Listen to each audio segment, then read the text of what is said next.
My name is Victoria Brennan.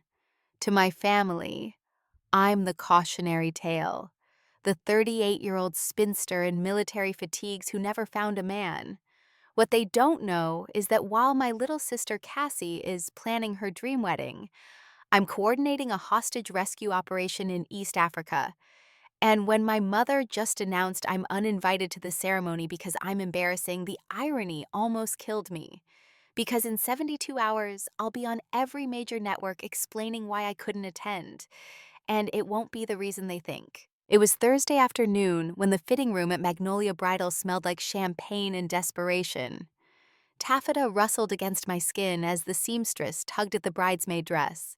Periwinkle blue, Cassie's choice, a color that washed out every complexion except hers. 6 months of alterations, 3 trips from Washington, D.C. to Charleston, all to stand in a row of women who barely knew my name. The dress fit perfectly. That was the problem. The door burst open without a knock. Cassie swept in trailing an entourage, her wedding planner, photographer, 3 bridesmaids already dressed, all holding champagne flutes at 2 in the afternoon on a Thursday. The photographer's camera flashed before I could turn away, catching me in mid-adjustment, one hand on the zipper I couldn't quite reach. Cassie's smile was the kind that didn't reach her eyes, the kind she'd perfected for Instagram stories and difficult conversations. Her engagement ring caught the boutique's chandelier light, 3 carats of cushion-cut diamond that cost more than my annual salary. Behind her, the bridesmaids fanned out like a defensive formation, champagne sloshing as they jostled for position. "Tori, we need to talk." The words landed with the precision of a surgical strike. I knew that tone. It was the same one she'd used at 16 when she'd borrowed my car without asking and returned it on empty. The same one at 22 when she'd invited my college roommate to Thanksgiving and forgotten to mention I wasn't coming home. The same one that always preceded something I wouldn't like but would be expected to accept. My fingers found the zipper pull finally. The dress gaped at my shoulders, broad from years of pull-ups and body armor, not the delicate slope Cassie's model friends possessed. The seamstress hovering beside me made a small sound of concern. "You're out. We're replacing you with Preston's daughter." The words should have shocked me. They didn't. What shocked me was how unsurprised I felt, like watching a grenade explode in slow motion after you've already calculated the blast radius. "Sienna photographs better, no offense, but you've got that military build, broad shoulders. She's delicate." Behind Cassie, the photographer was still filming. This was content for her wedding documentary, the one she'd been teasing to her 400,000 followers for months. Difficult family moments, raw and real, authentic drama that would get engagement and shares and all the metrics that mattered in her world. The pager in my bag vibrated. Once, twice, 3 times in the pattern that meant priority alpha. The pattern that meant Americans were dying somewhere and my authorization was required. The pattern that meant the world outside this boutique, the real world, the one where consequences had weight beyond Instagram comments, was calling. I should have argued, should have reminded her about the deposit I'd placed 6 months ago, the fittings I'd flown in for, the bridal shower games where I'd scored 0 out of 10 on the Who Knows the Bride Best quiz, because I'd never been allowed close enough to know. Should have mentioned the $50,000 I'd wired when the caterer threatened to walk. Should have done a lot of things. Instead, I heard myself say something that surprised us both. "I understand. I'll send a gift." Cassie's relief was visible, shoulders dropping half an inch, the tension in her jaw releasing. She'd expected a fight. She'd brought witnesses and cameras specifically to document my unreasonableness, my inability to put family first, my typical military rigidity that made everything difficult. "OMG, thank you for being cool about this. See, this is why people think the military makes you emotionless." The pager vibrated again. 4 pulses, 5. The pattern was accelerating. Somewhere in a classified location, people I'd never met were waiting for me to authorize actions that might save lives or end them. The weight of it pressed against my hip through the designer handbag Cassie had insisted all bridesmaids carry. Matching, monogrammed, $140 I'd never get back. "Excuse me, work call." The bathroom was blissfully empty. All white marble and gold fixtures that cost more than most people's monthly rent. I locked the door and pulled the pager from my bag. The screen glowed red, the color reserved for situations where minutes mattered and protocol was secondary to speed. Code Crimson. Operation Nightingale. Execute phase. 47 U.S. hostages. Boko Haram splinter cell. Ambassador Chen critical condition. Your authorization required. POTUS holding. The words blurred together, then snapped into focus. Ambassador Patricia Chen, diabetic, 52 years old, career diplomat who'd survived 3 previous postings in conflict zones. 47 Americans total, humanitarian workers, teachers, medical staff, people who'd gone to help and ended up pawns in someone else's political game. 72 hours until the rescue window closed. 72 hours until Cassie's wedding on Sunday afternoon. The same 72 hours. My reflection stared back from the bathroom mirror. The bridesmaid dress was still half-zipped, revealing the sports bra underneath. Gray, functional, designed for a 30-mile ruck march, not a wedding. My hair, pulled back in the tight bun that had become automatic after 15 years, showed threads of gray I hadn't noticed before. 38 years old, spinster, embarrassing, too military, too focused, too much and not enough all at once. The secure phone was in my car, locked in a case designed to withstand electromagnetic pulses and close-range explosions. I couldn't make the call from here, not with Cassie and her documentary crew 20 feet away. But I knew what I had to do, had known the moment I read that screen. Somewhere in Somalia, 47 people were running out of time. Here in Charleston, my sister was running out of patience with a family member who didn't photograph well. Sunday at 2 in the afternoon, one of 2 events would happen. Cassie would walk down the aisle, or I would stand beside the president announcing a successful rescue. Not both. The choice wasn't even close. I emerged from the bathroom to find the seamstress carefully packing the periwinkle dress into tissue paper. Cassie had already moved on, laughing with her bridesmaids about centerpiece options, the brief unpleasantness of uninviting me already forgotten.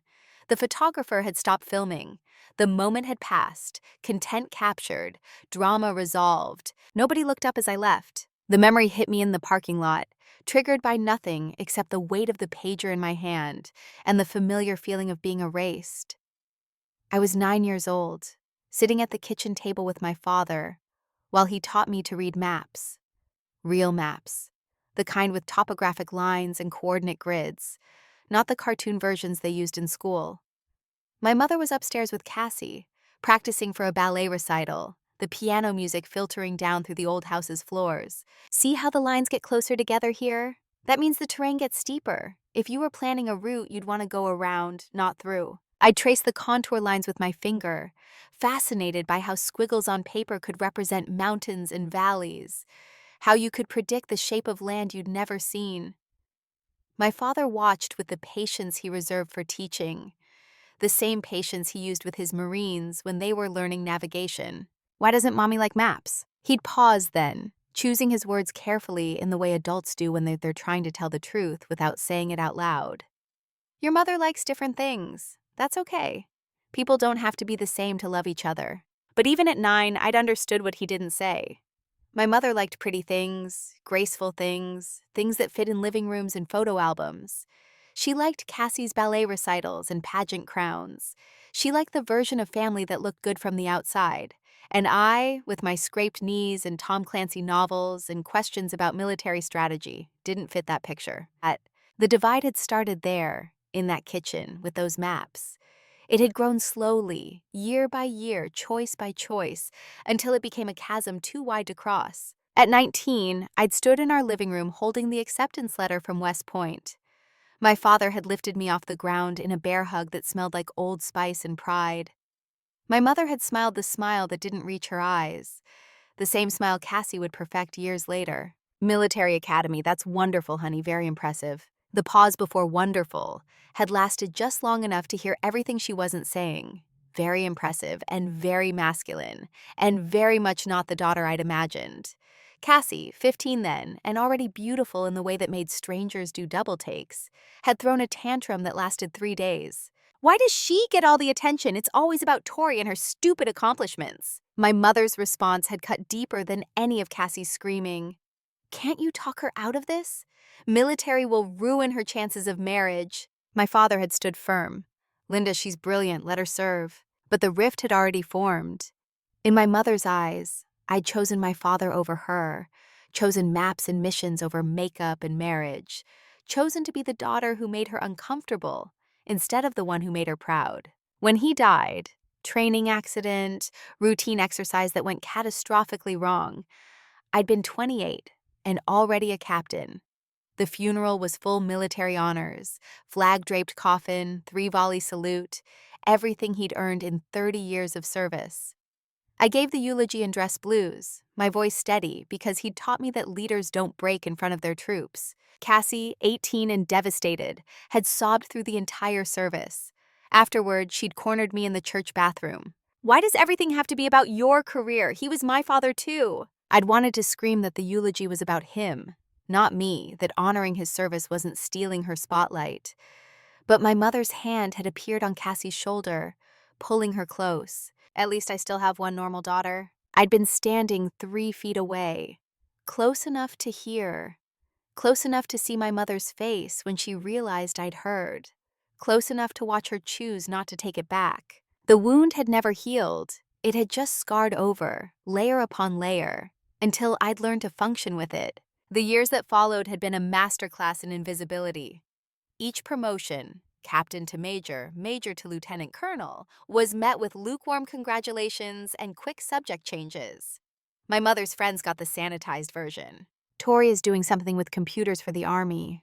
We don't really understand it." The reality was classified anyway: drone strike operations, hostage rescues, counterterrorism planning that kept Americans safe from threats they'd never know existed.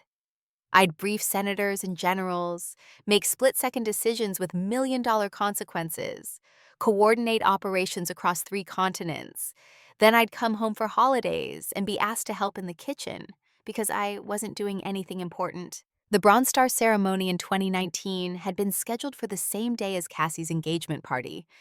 I'd submitted the request for family attendance 2 months in advance, included directions to Fort Bragg, offered to arrange visitor passes.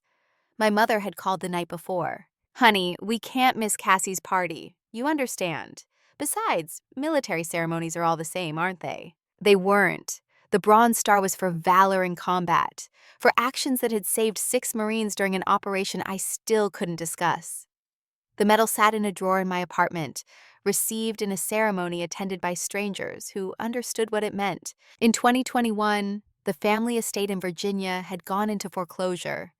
My mother's second husband had left her with debt and no income, the property taxes alone more than she could manage. I'd gotten the notice by accident, forwarded from an old address.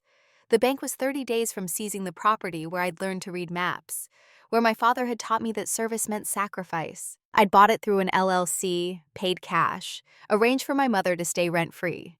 She thought some mysterious investor had saved it out of historical preservation interest. I'd never told her the truth. What was the point? She'd just feel guilty or obligated, and I didn't want either. I wanted her to have a home. I wanted one place in the world that still held memories of when I'd been loved for who I was, not despite it. By 2023, Cassie had started dating Preston Whitmore IV, tech billionaire 15 years her senior, with a startup that was definitely going to disrupt something. My mother had thrown herself into wedding planning with the fervor of someone who'd finally gotten the daughter she'd always wanted. Beautiful, marrying rich, fitting perfectly into the life that looked good on paper. I'd been included technically, invited to events, copied on emails, added to group chats I never quite understood, but included the way you include a piece of furniture that doesn't match the decor but serves a function. 6 months before the wedding, I'd taken 72 hours leave from an operation in Libya to attend Cassie's engagement party. I'd flown 14 hours commercial, arrived exhausted, still in uniform because there hadn't been time to change. My mother's face when she opened the door had said everything. "Victoria, you couldn't wear a dress? This is mortifying." My Uncle Preston, different generation of Whitmores, same entitled attitude, had looked me up and down with barely concealed contempt. "What's the matter, Colonel? Can't handle civilian clothes? Or you hoping some retired general notices you?" I'd sat through 4 hours of champagne toasts and stories about Cassie and Preston's whirlwind romance. When the caterer had pulled me aside to mention their check had bounced and they were threatening to cancel, I'd wired $50,000 from my phone in the bathroom. Nobody knew. Nobody thanked me. The party continued without interruption, and I flew back to Libya the next morning. 3 months before the wedding, the bridal shower. I'd organized 12 military wives to handmake a quilt, traditional pattern, each square representing something meaningful. Cassie had opened it in front of 30 guests, her face falling. Thanks, but we're doing French linens. Maybe donate this to Goodwill? My mother had patted my arm with the sympathy usually reserved for children who don't understand adult conversations. Tori, sweetie, maybe stick to what you know. Soldier stuff. The shower games had been worse. Who knows the bride best? I'd gotten 0 out of 10. Didn't know her favorite flower, her dream honeymoon destination, her middle name's origin. The other bridesmaids had laughed, not unkindly, just confused by my presence. Imagine being 38 and still playing dress up in camo. 1 month before the wedding, the bachelorette weekend in Vegas. I'd cleared my schedule, turned down a briefing with the Joint Chiefs, arranged for coverage during the 48 hours I'd be unreachable. The first day, Cassie's friends had formed a tight circle that somehow never had room for me. The second day, my mother had pulled me aside in the hotel hallway. Honey, the girls feel uncomfortable around you. Maybe head home early. We'll say you got called for whatever you do. I'd left. Cried on the plane for the first time in years. Not because I was hurt, but because I was tired.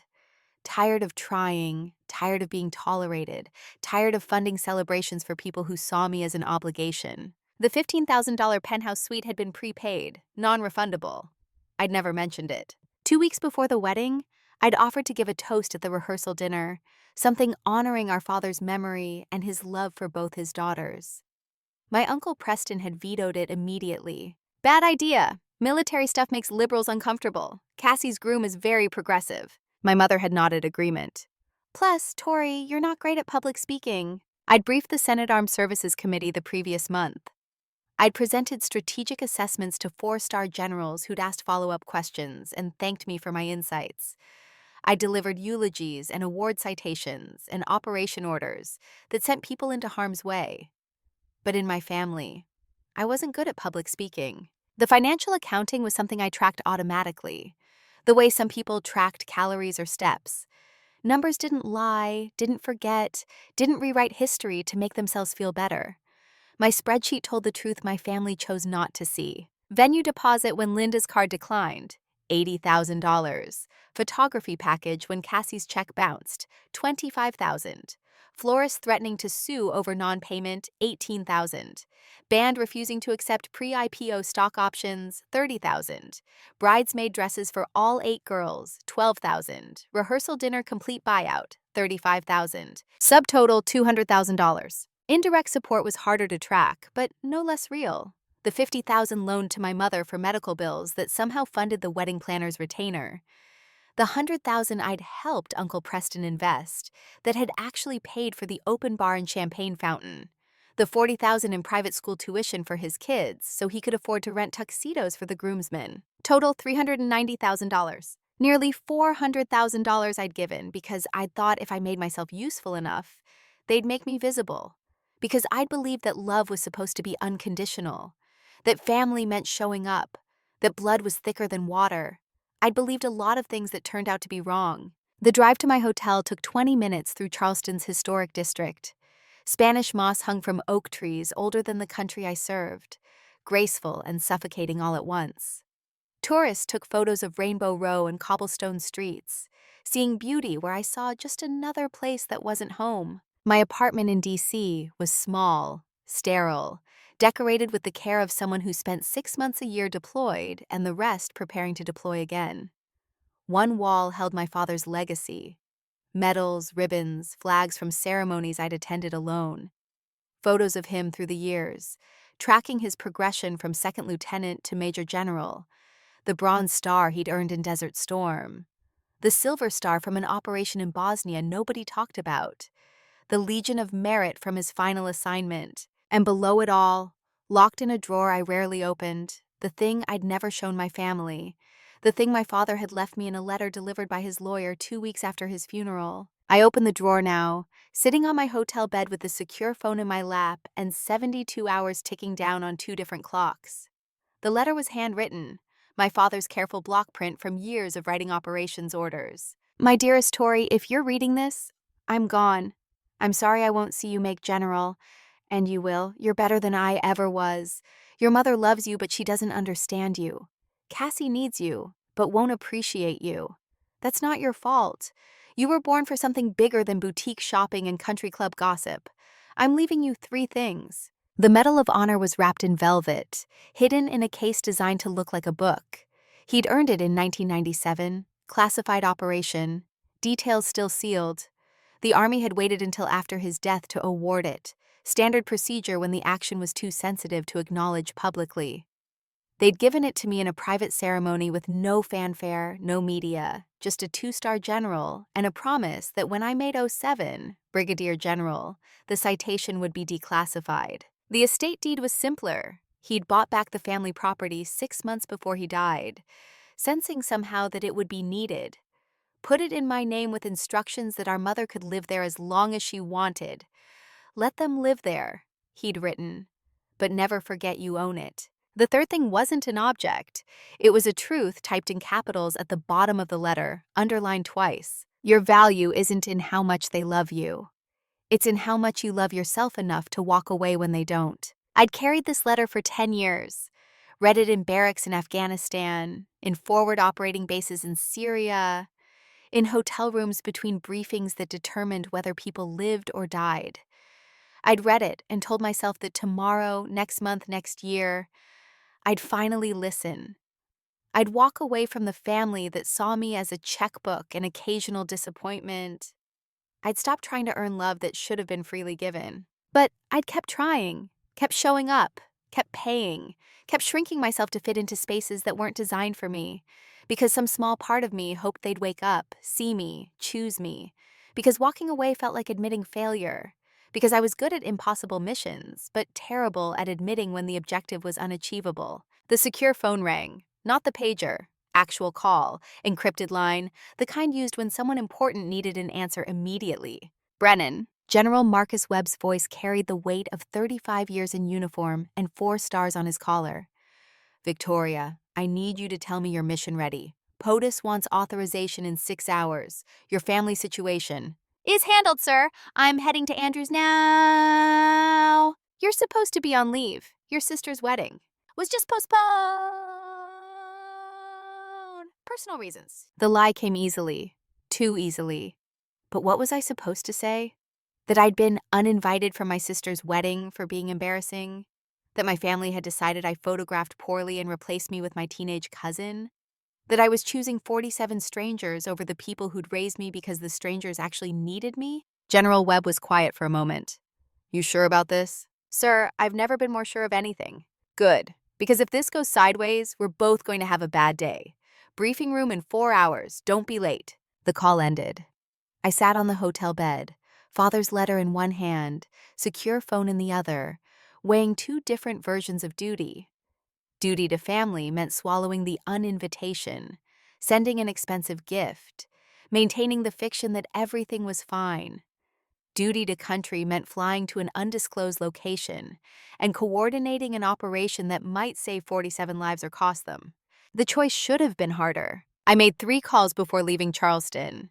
The first was to my Uncle Preston's office, direct line to the secretary who'd been dodging my mother's calls about estate business for the past 2 years. Preston's office. It's Victoria Brennan. Quick question. Who's walking Cassie down the aisle now that Dad's gone? The secretary's confusion was audible. Mr. Preston, naturally. He's the senior male family member. Why do you ask? Just wondering if he'd reviewed Dad's wishes. Check the estate paperwork, Section 7. There's a specific directive about weddings. I'm not sure what you mean. He'll find it. Thanks. I hung up before she could ask more questions. Section 7 of my father's will was specific. In the event of his daughter's weddings, his Medal of Honor was to be presented to the bride by the highest-ranking military member of the family, with a reading of his blessing. The medal was in my possession. The highest-ranking member was me.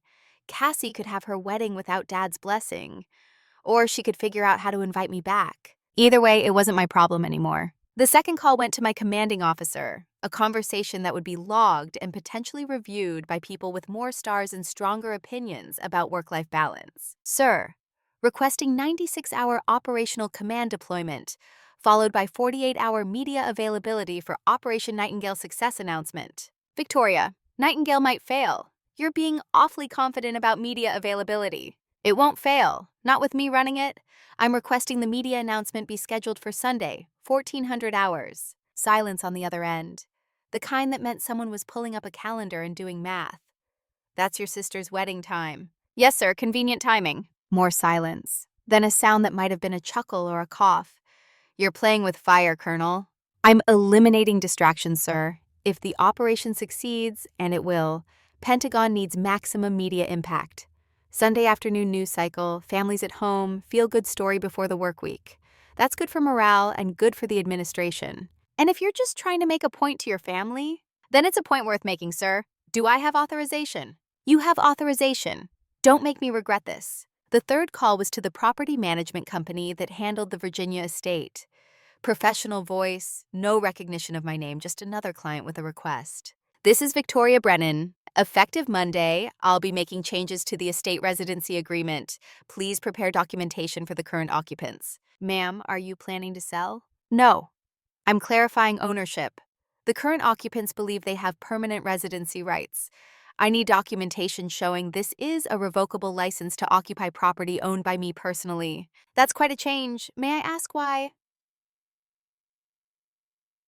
Monday morning is fine. Email the documents to my attorney. Thank you. I wasn't evicting my mother, wasn't punishing her, just making sure that when she discovered I owned the house she'd lived in for 10 years, she understood it was mine to give and mine to take away. Truth had a way of clarifying relationships. The text from Cassie came as I was checking out of the hotel. OMG, Tori. Preston says you have Dad's medal. We need it for ceremony. Can you drop it off, Tex? No, please. No apology for the uninvitation. No acknowledgement that 3 hours ago she'd removed me from the wedding party because I wasn't photogenic enough. Just entitlement wrapped in abbreviations and emoji. I typed and deleted 3 responses before settling on something simple. I'm traveling for work. Can't drop it off. Safe travels on your honeymoon. The reply was immediate. What? Tori, this is important. So is my work. Enjoy your day. My phone exploded with calls and texts I didn't answer. My mother, Uncle Preston, Cassie's maid of honor, the wedding planner I'd never met but had paid $8,000 to coordinate vendors I'd never approved. All of them suddenly desperately needing to reach me. Not because I mattered, but because I had something they wanted. I activated airplane mode and called a car to Reagan National. The military transport was waiting when I arrived, gray and unmarked, the kind of aircraft that doesn't appear on commercial flight manifests or air traffic control logs. The loadmaster checked my credentials twice, not because he doubted them, but because protocol required it. Colonel Brennan, your priority transport is ready. We're wheels up in 20 minutes. A man in the security line had noticed my uniform, the silver oak leaf on my collar that marked me as a lieutenant colonel. He'd leaned over to his wife, whisper not quite quiet enough to be private. That's a lieutenant colonel. Silver oak leaf. Bet she's heading somewhere important. His wife had shushed him, but the comment stuck. Somewhere important. To strangers, my rank meant something. To the loadmaster securing my gear, it meant something. To the crew preparing to fly me to a classified location, it meant something. To my family, it meant I was too busy to take good photos. Major Elena Vasquez was waiting when I boarded, laptop open, already pulling up mission files. She'd served with me for 5 years, seen me in situations where hesitation meant casualties, and perfect decisions were still wrong. We'd bled together, literally, after a raid in Yemen went bad, and we dragged each other 2 kilometers to extraction under fire. She'd been at my Bronze Star ceremony when my family was at an engagement party. Boss, they're ready for you at Operations Center, POTUS, wants briefing in 2 hours. I dropped my gear and pulled out the secure laptop, muscle memory taking over. This I understood. This I was good at. No ambiguity about my value, no questions about whether I fit. No wondering if I was too much or not enough. Just the mission, the objective, the clear binary of success or failure. Let's go save some Americans. The plane lifted off into gathering darkness, engines drowning out any chance of second thoughts. I pulled out the photo of my father I carried in my uniform pocket, creased from years in deployments. He was young in the picture, newly promoted to major, standing in front of a helicopter with a confidence I was still learning. Dad, I'm finally doing what you said. Walking away. Not because I don't love them, but because I love myself enough to know I deserve better. The pager lit up one final time, no longer an alert but a confirmation. Operation Nightingale, Phase 1 initiated. JSOC Command Element en route. ETA 0400 Zulu. 72 hours until the rescue window closed. 72 hours until my sister's wedding on Sunday at 2 in the afternoon. 72 hours to prove that the invisible woman they'd dismissed was the most visible person in their lives. I just had to save 47 Americans first. The classified facility buried beneath Fort Meade looked nothing like the Pentagon's polished corridors. Concrete walls painted institutional gray, fluorescent lights that hummed with a frequency designed to keep people awake during 72-hour shifts, air recycled through filters that stripped out everything, including hope. This was where America's wars got planned before politicians knew they were fighting them. I'd been in this room 11 times before, twice for operations that never made the news, 9 times for missions that changed the geopolitical landscape in ways the public would never connect to my name. The wall of screens stretched 40 feet across, each one streaming encrypted feeds from assets positioned around the globe. Somalia was up on the center display, thermal imaging showing heat signatures in a compound 80 kilometers from Mogadishu. 47 signatures, some moving, some still. One flickering weakly in a pattern that meant medical emergency. General Marcus Webb stood at the head of the briefing table, 4 stars on his collar catching the light from the tactical displays. Around him, 24 officers represented every branch of special operations: Navy SEALs, Army Rangers, Air Force Special Tactics, Marine Raiders, the best of the best. And they were all waiting for me. "Colonel Brennan is on deck, let's begin." The room came to attention as I entered. Not because of my rank, half these officers outranked me, but because they knew what I'd done in Morocco, Yemen, Beirut. 23 successful hostage rescues, 0 American casualties, 100% mission success rate.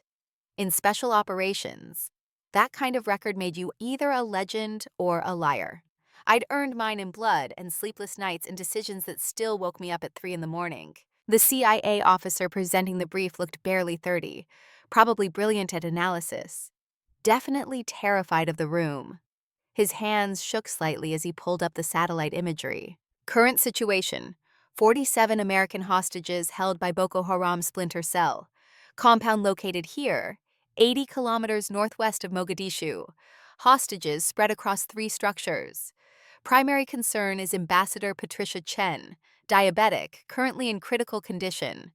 Without insulin, she has 36 hours maximum. I leaned forward, studying the compound layout. 3 buildings arranged in a U-shape, open courtyard in the center, single entry point from the main road, village of 200 civilians within 300 meters, school directly adjacent to the western wall. The tactical officer continued. "SEAL Team 6 is on standby. We have drone coverage, AC-130 gunship in holding pattern, quick reaction force staged in Djibouti. Current plan calls for direct assault at 0300 local time. Fast rope insertion, simultaneous breach of all 3 structures, hostage extraction via helicopter from the courtyard." I pulled up the casualty projections on my tablet. The algorithm was brutal in its honesty. 40% probability of civilian casualties, 20% probability of hostage casualties, 15% probability of operator casualties. These weren't acceptable numbers. These were career-ending, administration-toppling, lives-destroyed numbers. "What's the guard rotation pattern?" The CIA officer blinked.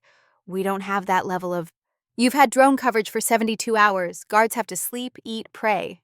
"There's a pattern. Find it." Silence in the room, the kind that meant someone should have thought of this already. I stood, walked to the display wall, traced the compound perimeter with my finger. This insertion point puts you downwind from the village, but it also puts you in direct line of sight from that minaret. The call to prayer is at 0430. If you breach at 0300, you have 90 minutes before the entire village wakes up. That's not enough time for a methodical extraction of 47 people. The SEAL team commander, a man who'd probably forgotten more about close-quarters combat than I'd ever learn, nodded slowly. "What do you suggest, Colonel?" "Move the insertion 800 meters east. Yes, it's a longer approach, but it puts the school between you and the main village. Adjust timing to 0200, post-prayer, pre-dawn. Guards will be tired from staying awake through the night, and we don't breach simultaneously. We breach sequentially. Take the medical building first, extract Ambassador Chen immediately. Medical evac her out before the main assault. That removes your ticking clock and reduces the number of people in the compound when things get loud. The room was silent again, but this time it was the silence of people running scenarios in their heads, seeing the logic, checking it against their own experience. General Webb's voice cut through the quiet. "Colonel, if we split the operation like that, we risk alerting the guards before the main assault." "We risk it either way, sir. This way, if it goes bad, at least we get the ambassador out. And if it goes well, the guards are focused on one building while we're moving on the other two. It's a calculated risk versus a guaranteed disaster." The SEAL commander was already pulling up new projections.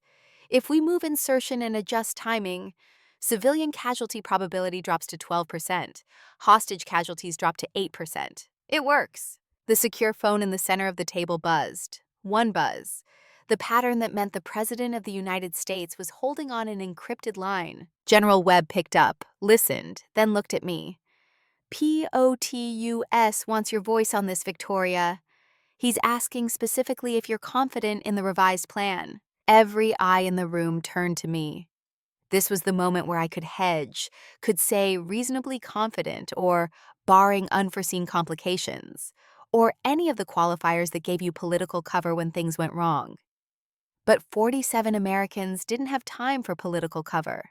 "Tell him yes, sir. If we execute as planned, we'll have all 47 home in 72 hours. General Webb repeated my words into the phone, listened, hung up. "You have authorization. Wheels up in 6 hours. Don't make me regret believing in you." The room exploded into controlled chaos. Officers pulling up detailed maps, communications specialists establishing encrypted channels, logistics coordinators arranging fuel and ammunition, and the 1,000 other details that separated successful operations from disasters. I stood at the tactical display, watching the heat signatures in that compound, each one representing a person who'd gone to Somalia to help, and ended up a pawn in someone else's game. My phone buzzed. Personal phone, not secure. I'd forgotten to turn it off completely. 3 missed calls from my mother, 7 texts from Cassie, 2 voicemails from Uncle Preston, all of them wanting to know where I was, why I wasn't answering. When I delivered the medal they suddenly needed for a wedding I'd been uninvited from 6 hours ago. I powered the phone down and dropped it in my gear bag. Major Elena Vasquez appeared at my elbow. 2 cups of coffee that had been sitting on a burner so long they'd achieved a tar-like consistency. "Boss, you know what happens if this goes bad?" "Same thing that always happens. Congressional hearings, media circus, early retirement. And if it goes right? Then 47 families get their people back. That's the only part that matters." She handed me one of the cups. "Your sister's wedding is in 68 hours. "I'm aware." "And if we're still extracting hostages when she's walking down the aisle." I took a sip of coffee that tasted like regret and determination. "Then she walks down the aisle without me. She's already made it clear that's her preference." Elena had been at this bridal shower. She'd watched me get 0 out of 10 on the quiz about my own sister. She'd seen the way Cassie's friends had looked at me like I was a museum exhibit. Interesting from a distance, uncomfortable up close. She'd driven me to the airport afterward when I'd been too emotionally wrung out to trust myself behind a wheel. "For what it's worth, I think your family is insane. You're the best officer I've ever served with. They should be putting you on a pedestal, not replacing you with some teenager who looks good in photos." "Appreciate that, Major. Now let's go save some Americans so I can prove you right." The next 18 hours blurred into a rhythm I knew by heart. Mission planning sessions where every minute of the operation got dissected and wargamed. Equipment checks where failure meant death. Briefings with intelligence analysts who'd spent months studying the terrain, the enemy, the hostages. Communications protocols. Contingency plans for the contingency plans. At hour 12, the guard rotation pattern emerged. Like I'd predicted, there was a lull between 0200 and 0300. The overnight shift getting tired, the morning shift not yet awake, a 60-minute window where human biology betrayed tactical readiness. At hour 15, we got updated medical intelligence on Ambassador Chen. Her condition had deteriorated. 36 hours had become 24. The timeline was collapsing, and with it, our margin for error. At hour 18, I stood in the operations center watching live drone feed of the compound. The SEAL team was in position, 800 meters out, invisible in the darkness. The AC-130 gunship circled at 15,000 feet, thermal cameras painting the battlefield in shades of green and gray. The quick reaction force sat in helicopters with rotors spinning, ready to flood the area with backup if everything went sideways. General Webb stood beside me, 4 stars and 35 years of experience focused on the same screen. "You know what I like about you, Victoria." "My sparkling personality, sir? You make decisions like someone who's actually been shot at. Most colonels your age have been playing PowerPoint warfare. You've been in the mud." The Purple Heart in my dress uniform drawer wasn't something I advertised. Shrapnel from an IED in Afghanistan. Back when I was a captain and thought I was invincible, I'd learned better. "Sierra 1, this is Nightingale Actual status check." The SEAL team commander's voice came through crystal clear, despite being transmitted from halfway around the world. "Nightingale Actual, we are in position 0215 mics, standing by for execute order." 15 minutes. 900 seconds until American Special Operations Forces would breach that compound and either save 47 lives or add to the casualty count. 900 seconds to second-guess every decision, every adjustment, every risk I'd calculated in the comfort of an air-conditioned operations center, while they'd be executing in 100-degree heat with live ammunition. My phone was still powered down in my bag, but I didn't need it to know what was happening in Charleston. The rehearsal dinner would be finishing right about now. Cassie would be glowing, probably already documenting it for her followers. My mother would be crying happy tears, relieved that everything was going perfectly now that the difficult daughter had been removed from the equation. Uncle Preston would be holding court, telling stories that made him sound more important than he was. And somewhere in that hotel, Emily and Ethan would be wondering why their aunt hadn't shown up, why I'd promised to teach Emily about the Army and then disappeared. They were too young to understand classified operations and national security and the weight of decisions that affected people they'd never meet. "Nightingale Actual, Sierra 1. We have movement. Guard change happening early. Window is closing." My heart rate didn't spike. That was the thing about experience. You learned that panic was a luxury you couldn't afford. "Sierra 1, confirm guard count.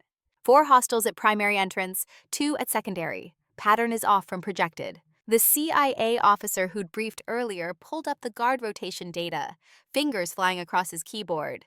"This doesn't match any previous pattern. They might be..." "Spooked," I finished. Something made them nervous. Maybe they detected the drone. Maybe they're paranoid. Doesn't matter. "Sierra 1, are you still viable for breach?" Static on the line. 3 seconds of silence that felt like 3 years.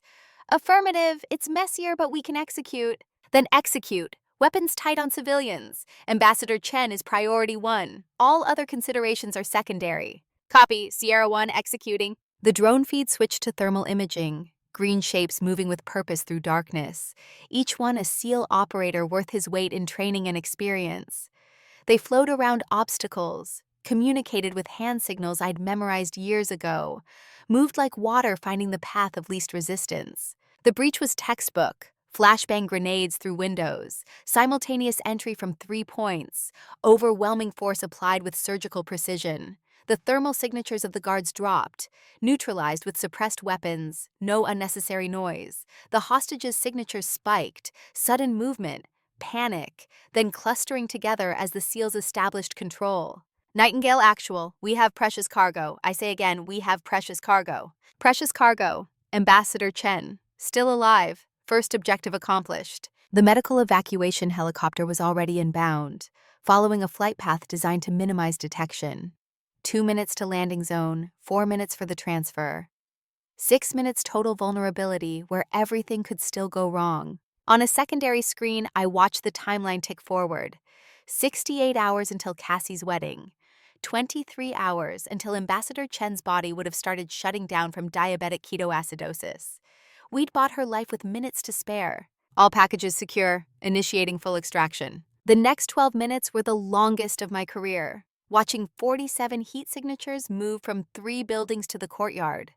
watching the village around them start to wake up, lights appearing in windows, people emerging to investigate the noise. Watching the SEAL team create a defensive perimeter, while helicopters dropped from the sky to pull everyone out. At minute 8, gunfire erupted from the village. Not the guards, they were already neutralized. Civilians with weapons, probably Boko Haram sympathizers, taking shots at the helicopters. The AC-130 gunship above tracked the shooters but held fire. Civilian area. Couldn't risk it. The SEAL team commander's voice stayed calm despite the chaos. Taking fire from southeast. Suppressing. Extraction continues. At minute 10, the last hostage was loaded.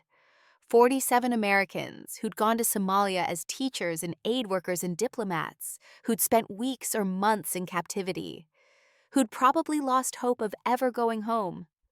They were going home. Nightingale actual. All packages are secure. We are Winchester on the compound, departing the area. Winchester. Military slang for out of ammunition.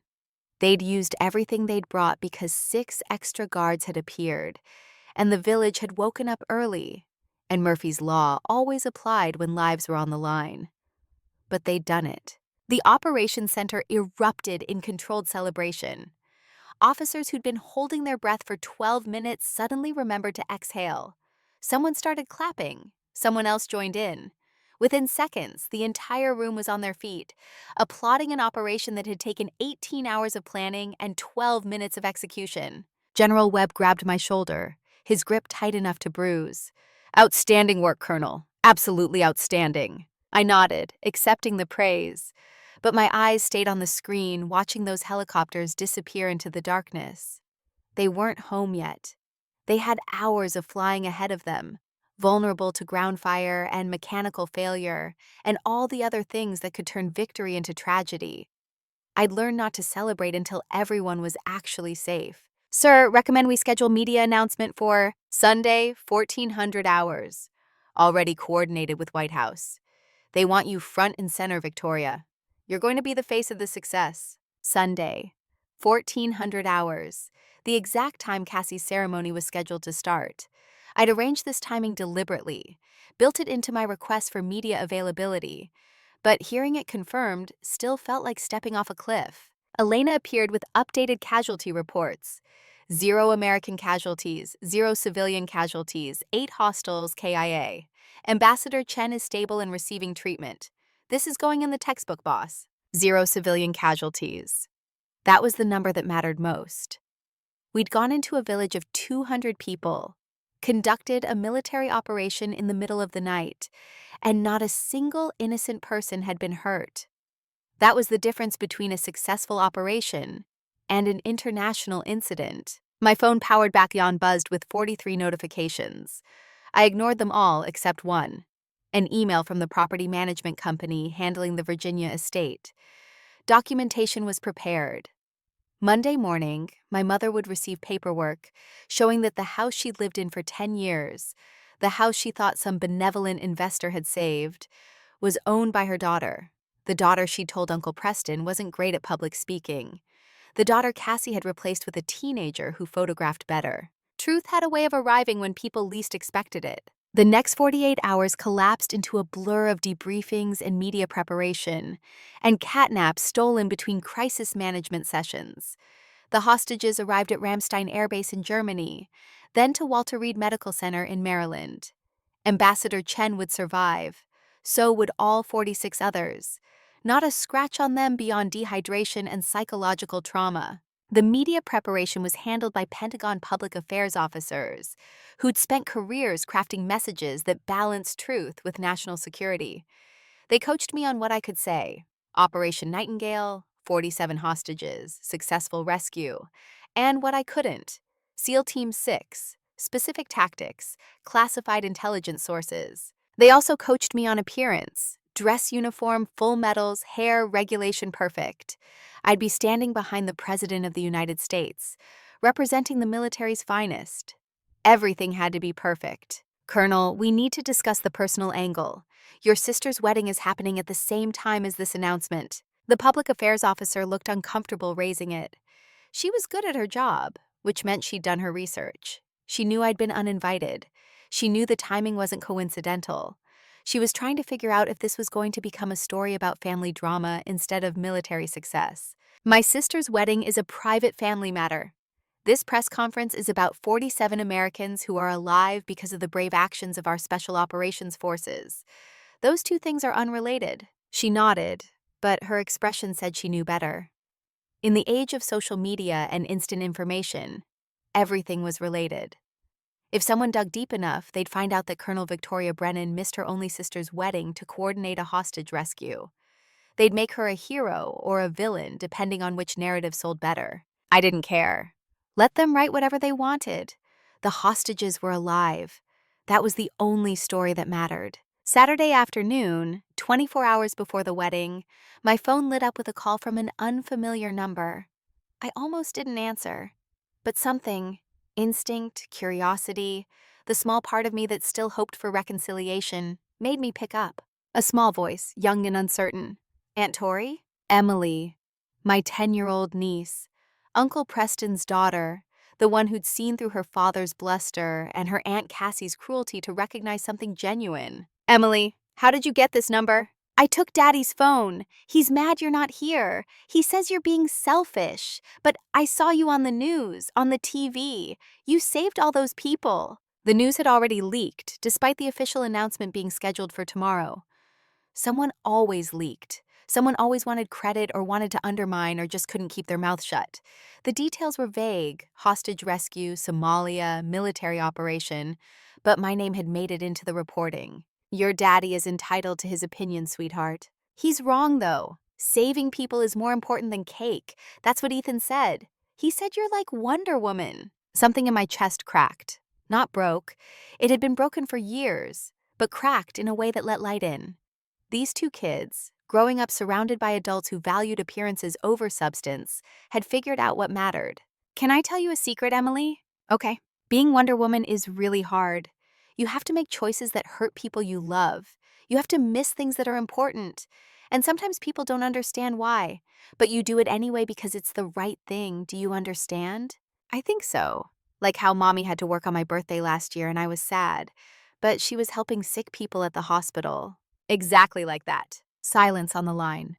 Then a smaller voice, more vulnerable. Aunt Cassie is mean to me. She says I'm chubby. But you never said that. You always said I was smart. The crack widened. If I'd been standing next to Uncle Preston right now, I might have done something that would have ended my career.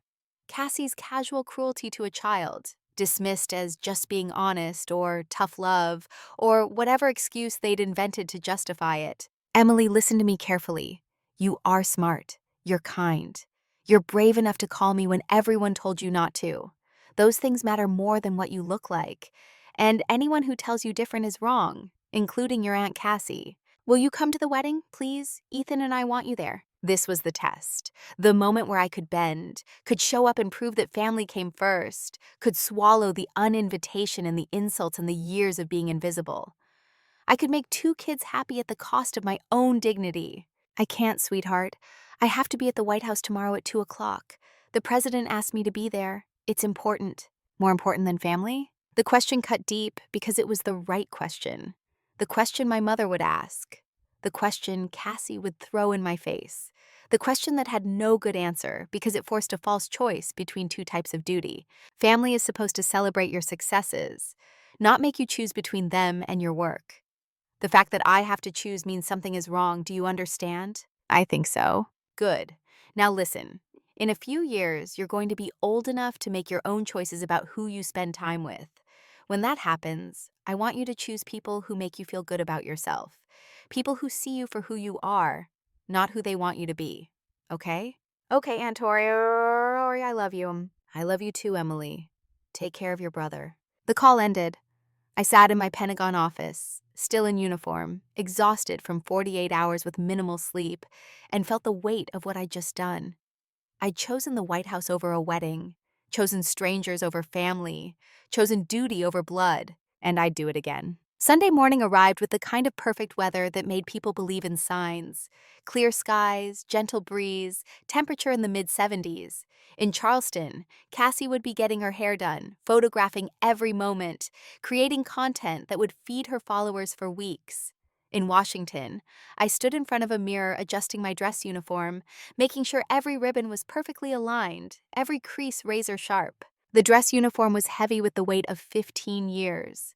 Bronze star with Valor device, Purple Heart, Meritorious Service Medal with 3 oak leaf clusters, Combat Action Badge, Expert Infantryman Badge, Airborne Wings, Air Assault Wings, ribbons and badges that told a story most people would never know because the operations were classified and the sacrifices were private.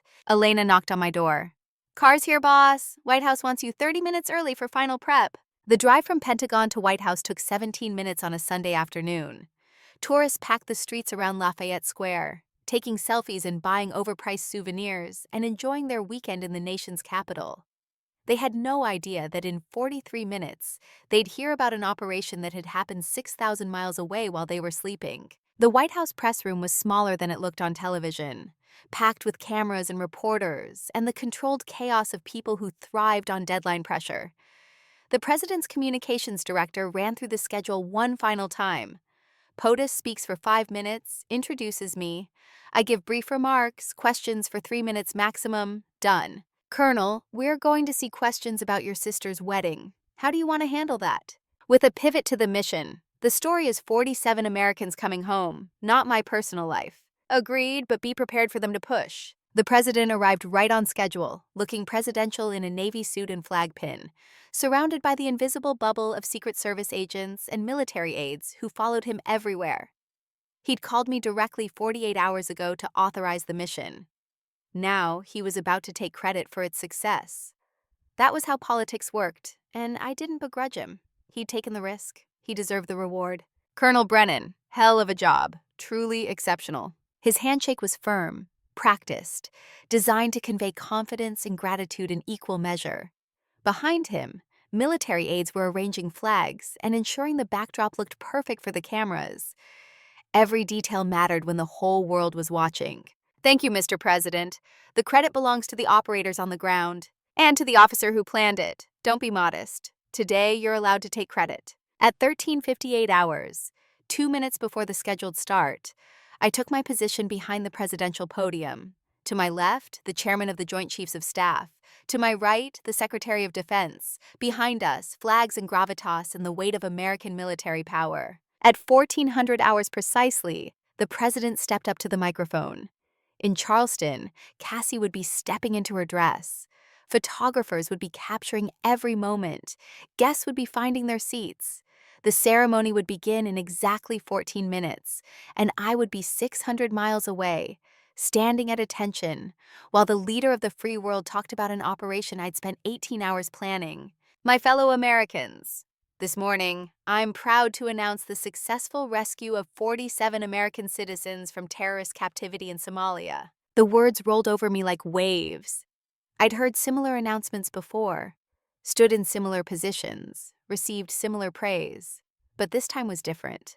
This time, everyone I cared about would be watching. My mother, seeing her daughter on national television at the exact moment she should have been sitting in a Charleston church. Cassie, realizing that the sister she'd dismissed as embarrassing, was being honored by the president. Uncle Preston, understanding that the colonel he'd mocked for not being able to handle civilian clothes, was standing in the White House in a uniform covered in medals he'd never earned. This operation was led by one of our nation's finest officers. Lieutenant Colonel Victoria Brennan has served in special operations for 15 years. She's completed 23 classified rescue missions. Today, she brought home every single hostage alive. The camera swung toward me, dozens of lenses capturing my face, my uniform, my reaction. I kept my expression neutral, professional, the mask I'd perfected over years of standing at attention, while people talked about operations I couldn't discuss. Colonel Brennan represents the best of America. Selfless, courageous, and today, she missed her own sister's wedding to save 47 families. That's sacrifice. There it was, the personal angle delivered by the president himself, making it impossible for the media to ignore. I saw the reporters in the front row lean forward, smelling a story beyond military success. The communications director caught my eye, gave me a subtle nod. We'd prepared for this. The president stepped back. My turn. I moved to the microphone, adjusted it slightly. I was shorter than him by 6 inches, and looked directly at the cameras. Thank you, Mr. President. I want to be clear about something. This operation succeeded because of the brave men and women who executed it. The Special Operations Forces who conducted the rescue, the intelligence analysts who provided critical information, the medical personnel who saved Ambassador Chen's life. They are the heroes of this story. Professional, humble, deflecting attention from myself to the team. Exactly what a good officer should do. As for personal matters, my family understands that service sometimes requires sacrifice. My father, Major General Robert Brennan, taught me that the uniform comes with responsibilities that don't pause for holidays or celebrations. The 47 Americans we rescued today are alive because people chose duty over convenience. I'm honored to serve alongside them. The pivot. Family understands, duty matters, moving on. The communications director was probably high-fiving someone in the back room. A reporter called out, "Colonel, there are reports that you were actually uninvited from your sister's wedding. Can you comment on that?" The room went silent. This was the moment. The moment where I could either confirm the drama or dismiss it. The moment where my personal life became public narrative. I'm not going to discuss private family matters. What I will say is that every woman watching this who's been told she's too much or not enough, who's been called too ambitious or too focused on work, you're exactly right. And that's your power. You can't shrink yourself into belonging. True family celebrates who you are, not who they want you to be. The quote would be viral within the hour. I knew it the moment the words left my mouth. It was too perfect, too quotable, too precisely designed to resonate with millions of women who'd felt dismissed or diminished or told they didn't fit. It was also completely true. The press conference ended at 14:14 hours, 14 minutes into Cassie's wedding. By the time I walked off that stage, my phone had exploded with notifications. News alerts, social media mentions, text messages from people I hadn't heard from in years. The operation was already trending. My name was trending. The quote about not shrinking yourself was being shared and reshared, taking on a life beyond its original context. And from my family, nothing. Not a single message. Not a call or a text or an acknowledgement that they'd just watched me on national television being honored by the President of the United States. The silence was its own kind of answer. Elena found me in the holding room afterward, still in uniform, scrolling through the notifications with a detachment that came from emotional exhaustion. "Boss, you need to see this." She pulled up a video on her phone, Cassie's Instagram story, posted 17 minutes ago. The video showed the wedding ceremony in progress, guests seated, processional music playing. Then it cut to Cassie in her dressing room, perfectly made up, tears streaming down her face. I can't believe she did this, my own sister. She scheduled a press conference during my wedding. This is the most selfish thing anyone has ever done. She's making my day about her career, again. The video had 500,000 views already. Comments were split between sympathy for Cassie and people pointing out that I just saved 47 lives. The narrative was forming in real time, and I was powerless to stop it. She doesn't know, does she, that you were uninvited? Apparently not. Or she's rewriting history to make herself the victim. Either way, I can't win. My phone rang. Not a text or email. Actual call. From my mother. I stared at it for 3 rings before answering. Victoria Ann Brennan, what have you done?" Her voice was ice wrapped in disappointment. Not congratulations, not pride, just anger that I'd ruined her perfect day. "I rescued 47 Americans, Mother. What did you do today?" "Don't you dare take that tone with me. You deliberately scheduled this to humiliate Cassie, to make her wedding about you. After everything we've done for you." "Everything you've done for me? Like uninviting me yesterday? Like replacing me with a teenager who photographs better? Like spending the last 10 years making me feel like a burden while I paid your bills?" Silence, the kind that meant she hadn't expected me to fight back. "I don't know what you're talking about." "Yes, you do. You've known for years. You just didn't care because I was useful. But now I'm visible and that's the problem.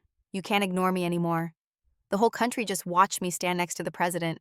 Kind of hard to pretend I'm an embarrassment now." "Victoria, you're being cruel." "I'm being honest. There's a difference.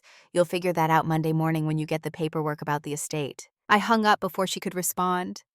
My hands were shaking, not from fear or regret, from the pure adrenaline of finally saying what I'd been holding back for a decade. Elena was watching me with concern. "You okay, boss?" "I'm better than I've been in years." Monday morning arrived with the kind of crisp clarity that made everything feel sharper, more defined. I woke in my Pentagon apartment to an inbox that had achieved critical mass. 347 unread emails, most from people I'd never met, who suddenly wanted a piece of whatever narrative I represented. The first email was from the Secretary of Defense's office. Subject line, Promotion Board Results. I opened it, expecting routine notification, maybe a timeline for the next review cycle. Instead, I found 3 sentences that changed everything.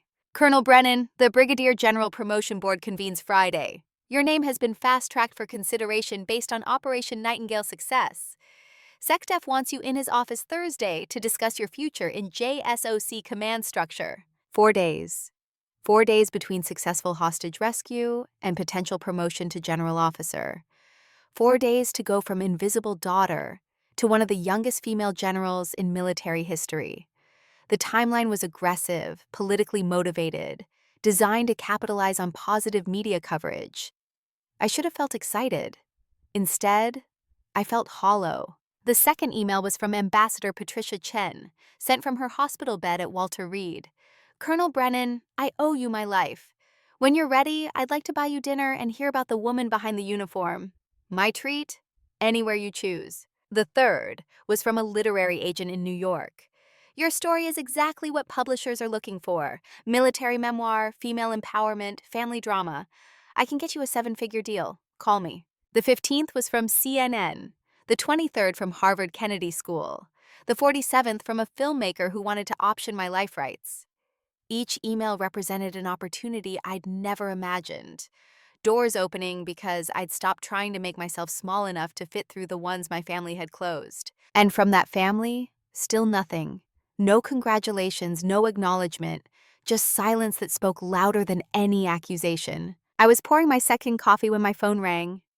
Unknown number, Washington area code. Against my better judgment, I answered. Victoria Brennan. Colonel, this is Margaret Chen, Patricia's sister. She gave me your number. I'm calling because our family wants to do something to thank you. And Patricia mentioned you might appreciate help with a legal matter. I set the coffee down. I'm not sure what you mean. Patricia said you mentioned property documentation during one of her check-ins.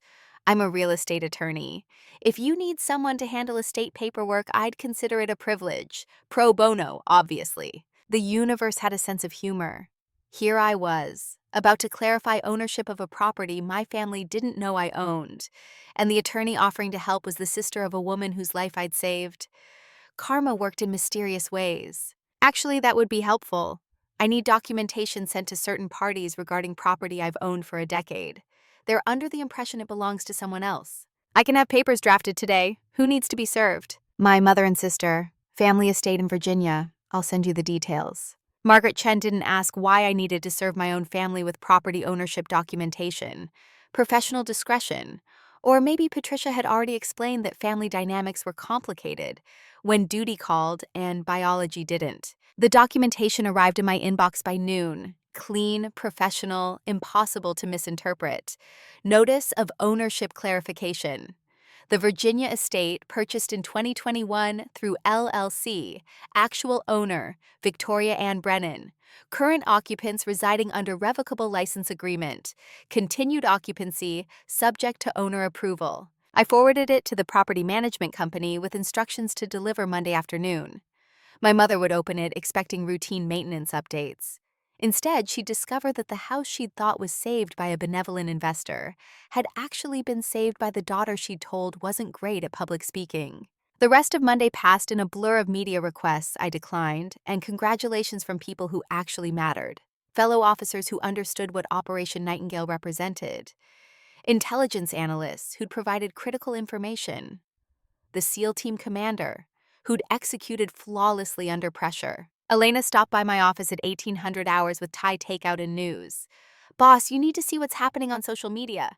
Your quote went viral. Like, really viral. She pulled up Twitter on her phone. The clip from the press conference had 15 million views. The quote, "You can't shrink yourself into belonging," had been turned into graphics, memes, motivational posters. Women were sharing stories about being told they were too ambitious, too focused, too much. Military women were sharing experiences of being dismissed or diminished. The narrative had taken on momentum beyond anything I'd intended. CNN wants you for a full interview. So does 60 Minutes. The New York Times is running a profile whether you cooperate or not. Boss, you're not just a successful officer anymore. You're a symbol. I don't want to be a symbol, I just want to do my job. Too late. You became a symbol the moment you chose the mission over the wedding. Now you get to decide what kind of symbol you want to be. My phone buzzed. Text message from a number I didn't recognize, but a name I knew. Cassie, I know what you did. Scheduling that press conference to ruin my wedding, making everything about you like you always do. Mom is devastated. Preston says the estate thing is fraud, and he's calling his lawyers. You've destroyed this family, hope you're happy. I read it twice, looking for anything resembling self-awareness, any recognition that I'd been uninvited, any acknowledgement that I'd saved 47 lives, any hint that she understood the world didn't revolve around her wedding. Nothing, just accusations wrapped in victimhood, delivered with the absolute certainty of someone who'd never been told no. I didn't respond. There was nothing to say that wouldn't escalate, and escalation served no purpose.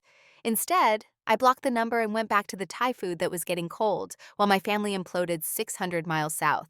Tuesday brought the call I'd been expecting. Uncle Preston, voice tight with barely controlled rage. Victoria, I don't know what game you think you're playing, but this estate stunt ends now. You can't just claim ownership of property that's been in the family for generations. I'm not claiming ownership, Preston. I'm clarifying it. I bought the estate in 2021 when it was 30 days from foreclosure. I have the deed, the purchase agreement, and 4 years of property tax receipts. Would you like me to email them to your attorney? This is extortion. You're trying to leverage your military career into what? Making sure my mother has a place to live? Because that's what I've been doing for 4 years while you complained about property taxes you never paid. Linda has rights. She can't just be evicted. I'm not evicting anyone. The documentation clearly states she can remain as long as she wants. Cassie, however, is married now. She has her own household. She has 60 days to remove her belongings. You're doing this because you're jealous. Because she has everything you don't. Husband, beauty, happiness. I'm doing this because I own the property, and she's an adult who should be living with her spouse. If her marriage is so perfect, Preston should have no problem providing housing. The silence on his end was satisfying. Preston Whitmore IV, tech billionaire with pre-IPO stock that was supposedly worth millions, couldn't afford to house his own wife. The emperor had no clothes, and I just pointed it out. The family will fight this. With what? I have legal ownership.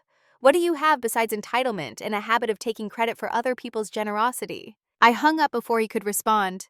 2 confrontations in 3 days. I was getting good at this. Wednesday morning, I drove to Virginia. The estate looked the same as it had in my childhood. White columns, wraparound porch, oak trees that had witnessed 2 centuries of American history. My father had loved this place, spent weekends maintaining it, talked about passing it down to his grandchildren someday. He'd made sure it passed to me because he'd known that Cassie would see it as an asset to sell or leverage, known that my mother would defer to whoever shouted loudest, known that I was the only one who'd preserve it not for its value, but for its memory. My mother's car was in the driveway. Cassie's Mercedes was parked beside it. They'd coordinated, prepared for confrontation. Good. I was done with ambushes where I was the only one surprised. I knocked. Old habit, even though I owned the door I was knocking on. My mother answered, face drawn, eyes red from crying, or anger, or both. Victoria, you came. You asked me to. We need to talk. The living room was exactly as I remembered. Furniture from my childhood.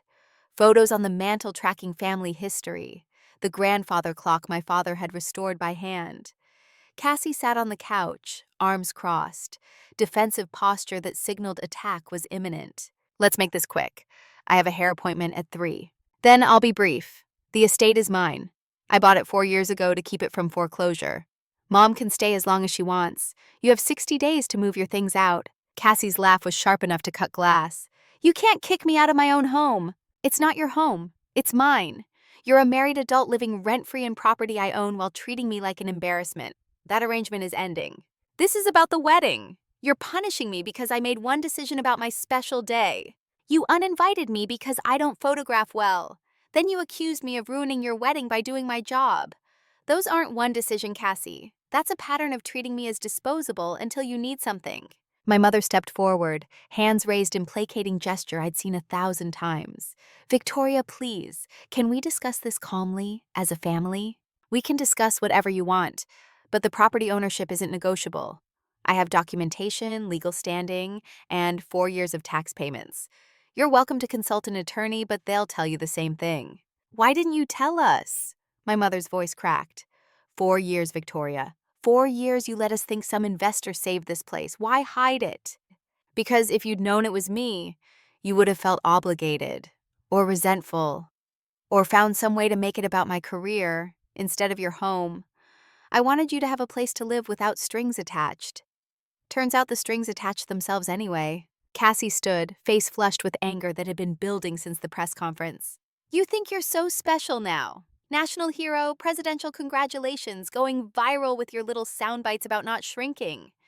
But we know the truth. You're just a lonely spinster who chose work over family, and now you're bitter about it. The words should have hurt. 2 weeks ago, they would have. But I'd stood next to the President of the United States. I'd coordinated an operation that saved 47 lives. I'd been offered book deals and speaking engagements and opportunities that didn't require me to apologize for existing. If I'm bitter, Cassie, it's not about choosing work. It's about spending 10 years trying to earn love from people who saw me as a checkbook. I paid for your wedding. I saved this house. I funded Uncle Preston's kids' education. And what did I get? Replaced by a teenager and accused of being selfish for doing my job. We didn't know, You didn't ask, that's different. You didn't want to know because knowing would have complicated the narrative where I'm the failure and you're the success. My mother sank into a chair, looking older than her 63 years. I never called you a failure. You called me slow to launch. At Dad's funeral, you said at least you had one normal daughter. You told your friends I did something with computers because you couldn't be bothered to understand what I actually do. Those aren't the words of someone who thinks their daughter is successful. I was trying to protect you. Military life is hard for women. I wanted easier for you. You wanted different. You wanted a daughter who fit your expectations. And when I didn't, you chose Cassie as your favorite and spent 20 years making sure I knew it. The silence that followed was broken by footsteps on the porch. Small footsteps, running. The door burst open and Emily crashed into the room, Ethan close behind. They must have been playing outside, oblivious to the adult drama unfolding inside. Aunt Tori! Emily's hug was fierce, uncomplicated by the baggage that weighed down every other relationship in this house. Behind her, Ethan waved shyly, still young enough to be uncertain about adult conflicts, but old enough to sense tension. Hey kiddo, what are you doing here? Daddy brought us to see Grandma. He's outside on the phone yelling at someone about lawyers. Of course he was. Preston couldn't fight his own battles without legal threats and bluster. Emily looked up at me with eyes too wise for 10 years old. Are you really a general now? Daddy said you're getting promoted because you saved all those people. Not yet. The promotion board meets Friday. We'll see what happens. Tunes. You'll get it. You're the best. Cassie made a sound somewhere between a laugh and a sob. Of course the kids love you. You buy their affection with gifts and attention while their actual family is too busy working to… Stop. The word came out harder than I intended. Don't blame children for recognizing genuine kindness. If they prefer spending time with me over you, maybe ask yourself why. Ethan had moved to the mantel, looking at the photos. One in particular caught his attention. My father in dress uniform, probably from his promotion to general. Ethan touched the frame gently. Grandpa looks like you, Aunt Tori. Same uniform. Different rank, but yes, same service. Daddy says Grandpa would be disappointed you missed the wedding. The casual cruelty of it, filtered through a 7-year-old who didn't understand the weight of what he was saying. Preston had weaponized his children, used them to deliver barbs he couldn't say directly. I knelt to Ethan's level. Your grandpa taught me that service means sacrifice. He missed my birthday once because Marines needed him in Bosnia. I understood then, and I understand now. He'd be proud I chose to save 47 people over attending a party. Was it just a party? Mommy said weddings are the most important day of a woman's life. Your mommy is wrong. The most important days are the ones where you become who you're meant to be. For me, that was last Sunday. For your Aunt Cassie, maybe it was her wedding. We get to decide what matters. Emily had moved to stand beside her brother, protective instinct kicking in. Aunt Cassie was mean to us at the wedding. She said we were messy and ruined pictures. But Aunt Tori is never mean. Cassie's face crumpled. Not from guilt, but from exposure. The perfect wedding she'd documented for followers had been built on criticism and demands and casual cruelty to children who couldn't fight back. Emily, that's not fair. Aunt Cassie was stressed. Stop making excuses for her, Mom. My voice was quiet but firm. These kids are telling you the truth. Listen to them. My mother looked between her granddaughter and her youngest daughter, seeing something she'd been willfully blind to for years. The golden child wasn't kind. The invisible daughter was the one the next generation trusted. I think we all need to take a breath and, no. I stood, pulled car keys from my pocket. I'm done taking breaths and making space and accommodating bad behavior. Here's what's happening. Mom, you live here as long as you want. The house is yours to enjoy. Cassie, you have 60 days to remove your belongings. After that, I'm changing the locks. Emily and Ethan, you're welcome to visit me anytime. I'll teach you about maps and strategy and why service matters. You can't just unilaterally decide, I can, Preston. I own the property. You're about to walk in here threatening legal action over something you have no claim to. Save your money and your breath. Consult a real estate attorney. They'll confirm everything I've said. Preston appeared in the doorway right on cue, phone in hand, face red from yelling at some poor associate who'd probably already explained he had no case. Victoria, this conversation isn't over. Yes, it is. I said what I came to say. Mom has housing. You all have clarity. What you do with that information is your choice. I walked past him, past my mother's tears, past Cassie's accusations. Emily and Ethan followed me to the porch. Will we see you again? Emily's voice was small, worried. Absolutely. I'll text you my new number. Anytime you want to talk, call me. Deal? Deal. I drove away from the estate, watching it recede in my rearview mirror.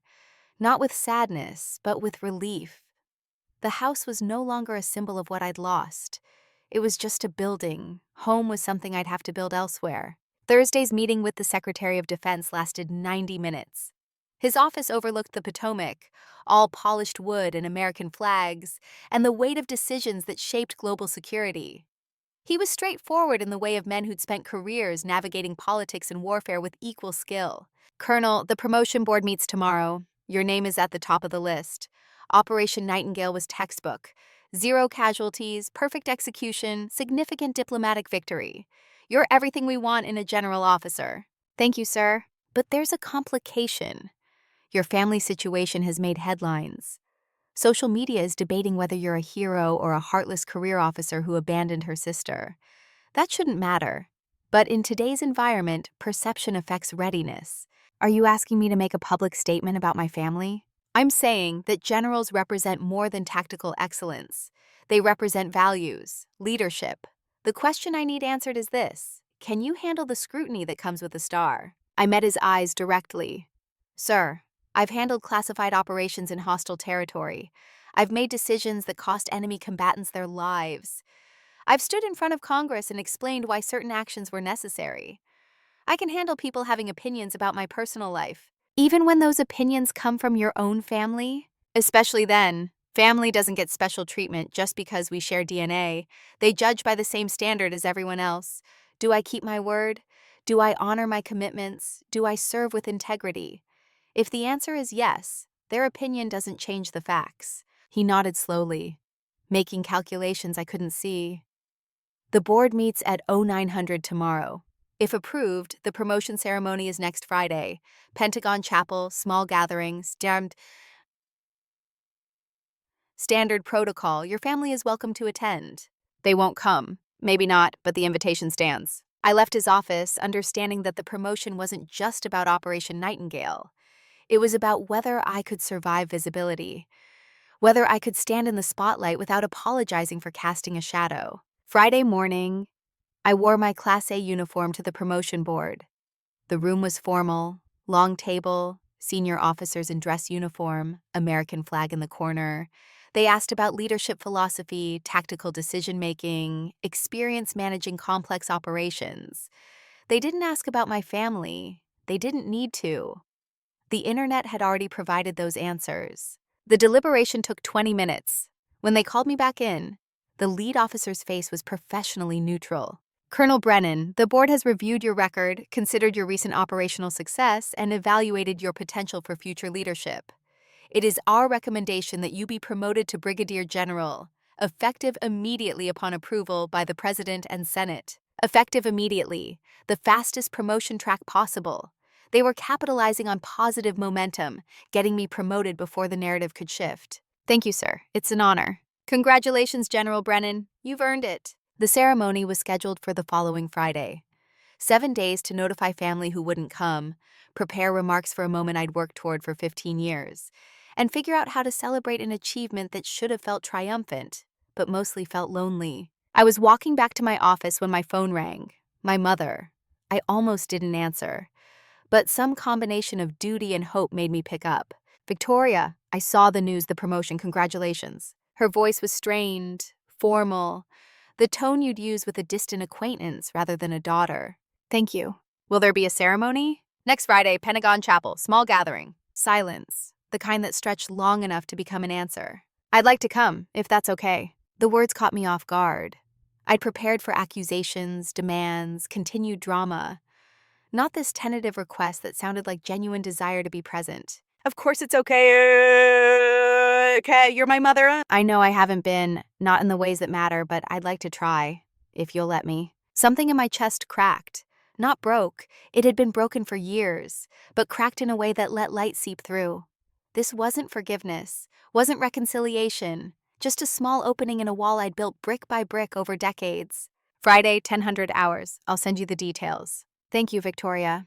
And I'm sorry for more things than I can name right now, but I'm sorry. The call ended. I stood in the Pentagon hallway holding a phone that had just delivered something I'd waited years to hear. An apology. Small, incomplete, probably insufficient for the years of pain it was meant to address, but real. The ceremony planning consumed the next week. Protocol officers coordinated everything. Who stood where, who spoke when, how the promotion would be conducted. The Secretary of Defense would preside. The chairman of the Joint Chiefs would pin on my star. Ambassador Chen had asked to attend, along with 3 of the hostages I'd helped rescue. On Thursday night, Elena found me in my office practicing remarks I'd rewritten 7 times. Boss, you need to stop editing. The speech is fine. You're going to make yourself crazy. I want it perfect. This ceremony represents everyone who believed in me when my family didn't. I owe them perfection. You owe them authenticity. Tell the truth. That's all anyone wants. The morning of the promotion ceremony arrived with clouds that threatened rain, but never delivered. I dressed in my service uniform one last time as a colonel, checking every detail in the mirror. The bronze star sat above my left breast pocket, the purple heart beneath it, ribbons and badges that told a story most people would never fully understand. This would be the last time I wore these insignia. In an hour, I'd be a general. Different uniform, different responsibilities, different life. The chapel was smaller than I'd expected, designed for intimate gatherings rather than grand ceremonies. 50 chairs, most of them filled. I recognized fellow officers, JSOC personnel, intelligence analysts.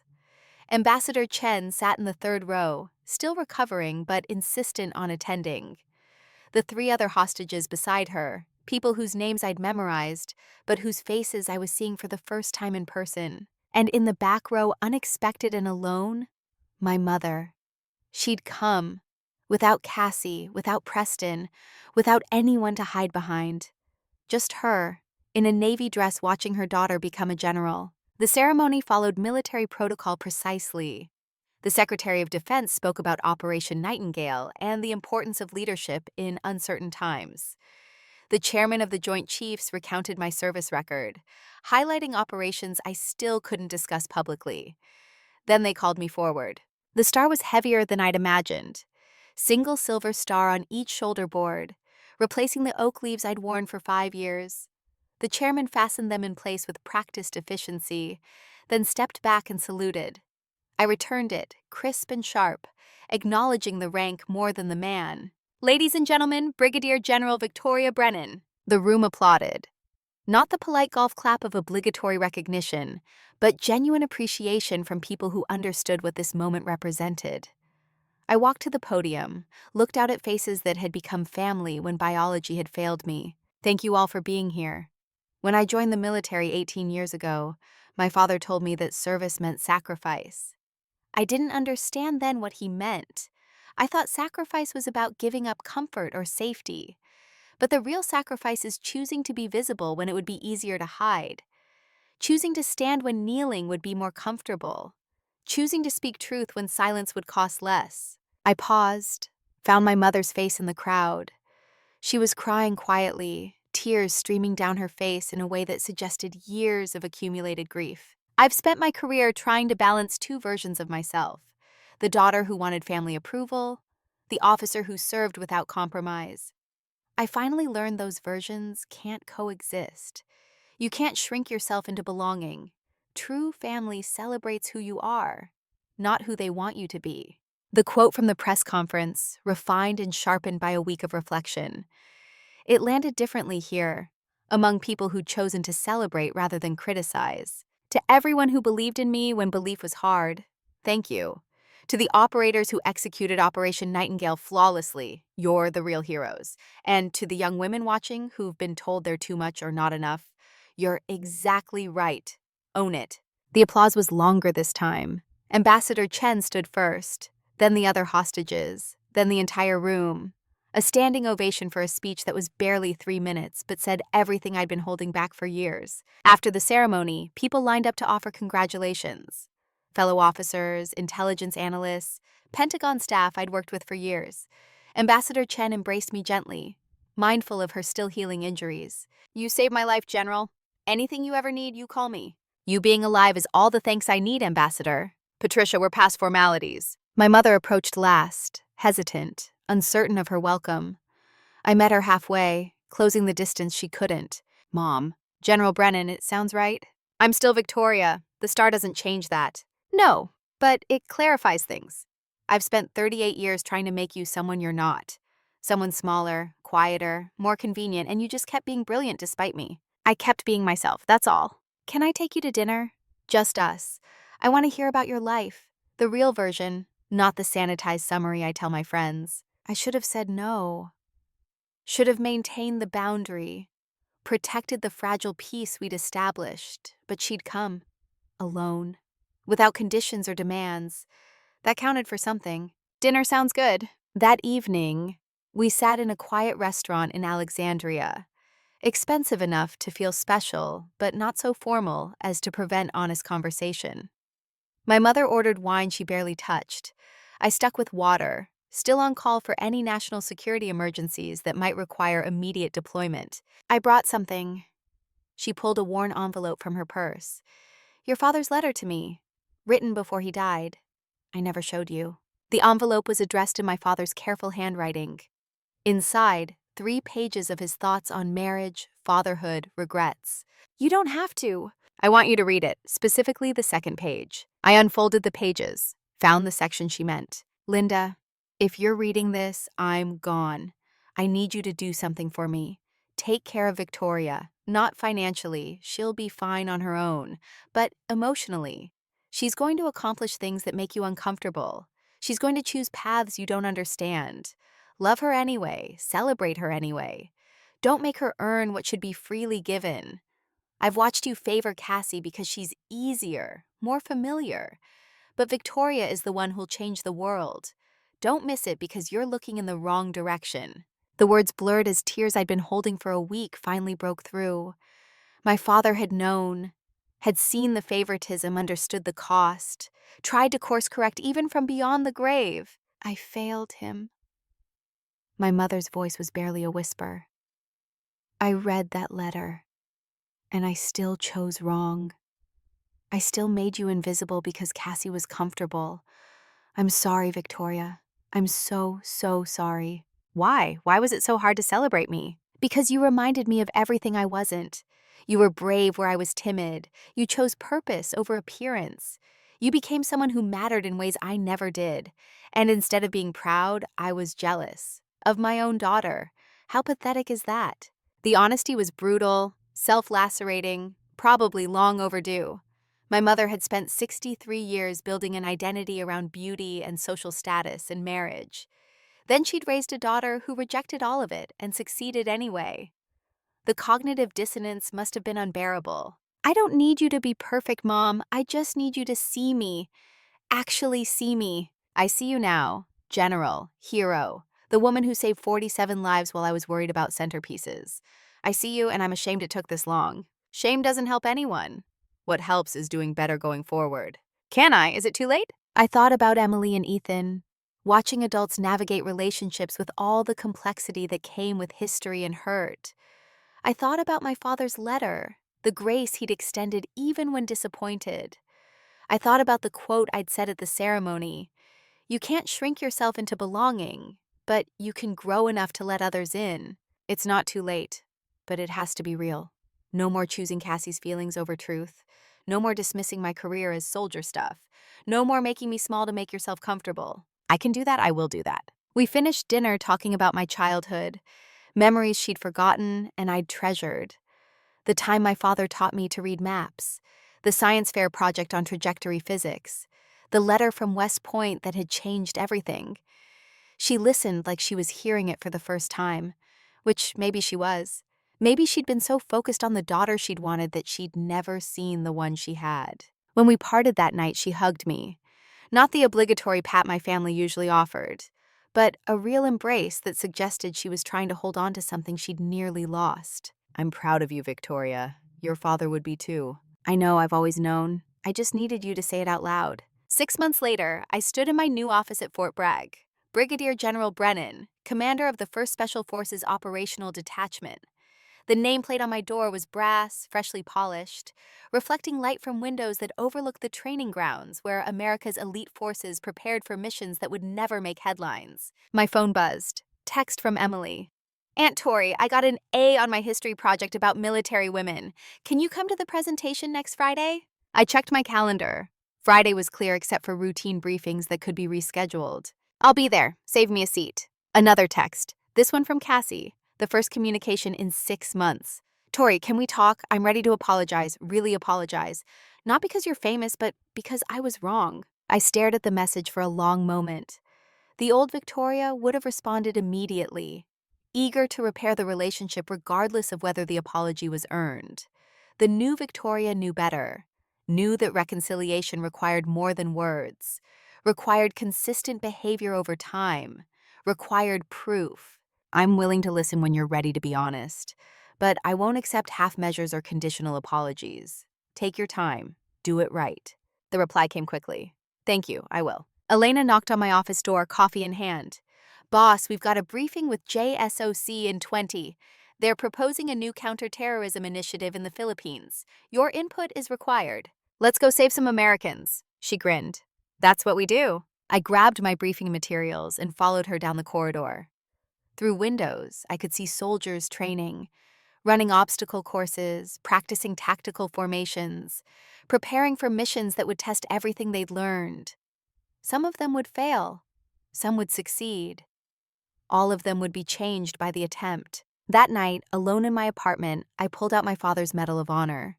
The citation had finally been declassified. Details of the operation that had earned him the military's highest honor. I read it slowly, imagining him as a young officer making impossible choices in impossible circumstances. Tomorrow I'd drive to Virginia. I'd give the medal to my mother, let her display it in the house I'd saved. Let it serve as a reminder of the man who'd understood me when no one else could. But tonight, it was mine. Tonight, I sat with the weight of his legacy in my own, understanding finally that I didn't have to choose between them. I could honor who he was while becoming who I needed to be. My phone lit up one last time, unknown number, but the message made me smile. General Brennan, this is Sarah Mitchell. You saved my life in Somalia. I'm starting grad school next fall to study international relations. Because of you, I want to serve. Thank you for showing me what courage looks like. I typed a response carefully, aware that my words might shape how this young woman saw herself and her potential. Sarah, you survived because you were brave before I arrived. Keep being brave. The world needs more women who refuse to shrink. Good luck with grad school. Stay in touch. I set the phone down and walked to the window. Outside, Fort Bragg sprawled across thousands of acres, home to warriors who understood that service meant sacrifice, that duty transcended comfort, that some things were worth fighting for even when no one was watching. I'd spent 38 years trying to earn love from people who saw me as a burden. I'd hidden my achievements, funded their dreams, apologized for existing. I'd made myself small enough to fit through doors they'd left barely open. And then I'd stopped hiding, stopped shrinking, stopped apologizing for being exactly who I was meant to be. The invisible woman had finally become unforgettable, not because she'd changed to please others, but because she'd refused to change at all. My name is Brigadier General Victoria Brennan. I've saved 47 lives, commanded thousands, and finally, I saved myself. It's never too late to choose yourself.